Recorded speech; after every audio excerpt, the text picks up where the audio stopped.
जय माता दी दोस्तों जैसा कि आप सभी ने देखा होगा कि हिंदू धर्म में जब भी किसी की मृत्यु हो जाती है तब उसके मृत शरीर का अंतिम संस्कार कर दिया जाता है और फिर मृत आत्मा की मुक्ति के लिए मृतक के परिवार वालों के द्वारा उनकी 13वीं भी मनाई जाती है। परंतु क्या आपने कभी सोचा है कि आखिर 13वीं मनाई क्यों जाती है और इससे उस मृत आत्मा को क्या फल मिलता है? अगर इसके बारे में आप नहीं जानते हैं तो आज हम इस वीडियो के माध्यम से जानेंगे 13वीं की महत्व के बारे में, जिनका वर्णन गरुड़ पुराण में भी किया गया है। दोस्तों, वीडियो शुरू करने से पहले अगर आपने अभी तक जीना सीखो चैनल को सब्सक्राइब नहीं किया तो सब्सक्राइब कर ले। हम आपके लिए आगे भी ऐसे ही महत्वपूर्ण जानकारियां लाते रहेंगे।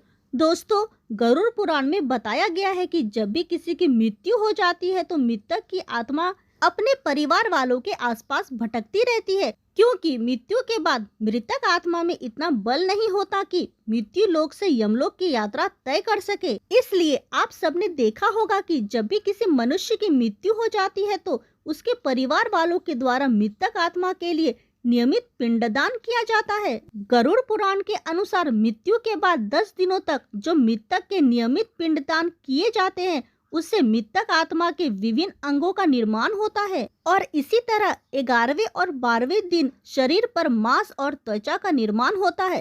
फिर 13वें दिन यानी कि 13वीं को जब मृतक के नाम से पिंडदान किया जाता है तब उसे इससे ही यमलोक तक यात्रा करने की शक्ति प्राप्त होती है।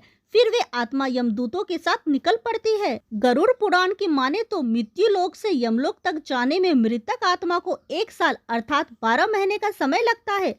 मित्रों, यह भी माना जाता है कि मृतक के परिजनों के द्वारा इन 13 दिनों में किए गए पिंडदान 1 वर्ष तक मृतक आत्मा को भोजन के रूप में काम आता है। इतना ही नहीं, गरुड़ पुराण में यह भी बताया गया है कि जिस मृतक आत्मा के नाम से पिंडदान नहीं किया जाता उसे 13वीं के दिन यमदूत घसीटते हुए यमलोक की ओर ले जाते हैं और ऐसी आत्मा को यमलोक में बड़ा ही कष्ट पहुँचता है। भूखी आत्मा को जब यमदूतों द्वारा घसीटा जाता है तब उनके शरीर के कई अंग छिल जाते हैं और इस बीच भी मृतक के परिवार वालों के द्वारा नियमित पिंडदान या फिर अन्य दान नहीं किया जाता है तो उसे पूरे रास्ते में इस तरह के कष्ट सहने पड़ते हैं।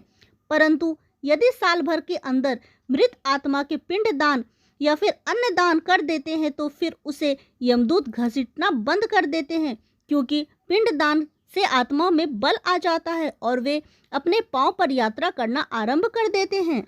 दोस्तों, इसके अलावा गरुड़ पुराण में यह भी बताया गया है कि 13वीं मनुष्य जीवन के 16 संस्कारों में अंतिम संस्कारों का एक अंग है। इसके बिना अंतिम संस्कार की पूर्णता नहीं होती। गरुड़ पुराण के अनुसार जिस मृतक आत्मा के 13वीं की क्रिया नहीं होती उसे प्रेत योनि से मुक्ति नहीं मिलती है। साथ ही यह भी बताया गया है कि 13वीं के दिन कम से कम 13 ब्राह्मणों को भोजन अवश्य कराना चाहिए और यदि मृतक के परिवार वालों की आर्थिक स्थिति अच्छी है तो वह 13 से अधिक ब्राह्मणों को भोजन करा सकते हैं। 13वीं के दिन ब्राह्मणों को भोज करवाने को मृत्यु भोज का नाम दिया गया है। गरुड़ पुराण में आगे बताया गया है कि कम से कम 13 ब्राह्मणों को भोजन कराना इसलिए अनिवार्य है ताकि मृत आत्मा को यमलोक की दूरी तय करने में उसे भोजन प्राप्त हो और यह भोजन परिवार वाले अपनी स्थिति के अनुसार करा सकते हैं, क्योंकि गरुड़ पुराण में भगवान विष्णु ने यह भी कहा है कि यदि मृत आत्मा के लिए कर्ज लेकर मृत्यु भोज किया जाए तो ऐसे में आत्मा को पूर्णता मुक्ति नहीं मिलती है। उसे यह देखकर कष्ट होता है कि उसके परिवार वाले उसके श्राद्ध आदि कर्म के लिए कर्ज के तले डूब गए हैं। दोस्तों, आगे गरुड़ पुराण में यह भी बताया गया है कि यदि कोई मृतक के परिवार को मृत्यु भोज के लिए विवश करता है, यानी कि क्षमता से अधिक लोगों को भोजन कराने के लिए विवश करता है अथवा उसे मृत्यु भोज के लिए पैतृक संपत्ति को बेचने के लिए कहता है तो ऐसे मनुष्य को यमदूत कभी माफ नहीं करते और जब ऐसे मनुष्य को जब मृत्यु होती है तो यमदूत उन्हें कई प्रकार की यातनाएं देते हैं और फिर उन्हें मृत्यु लोक में भेज देते हैं। इन सब के अलावा 13वीं के बारे में आगे गरुड़ पुराण में बताया गया है कि मृत आत्मा के 13वीं होने के बाद परिवार के लोग भी मृतक के लिए शोक करना छोड़ देते हैं, जिसकी वजह से वे लोग शोक मुक्त हो जाते हैं।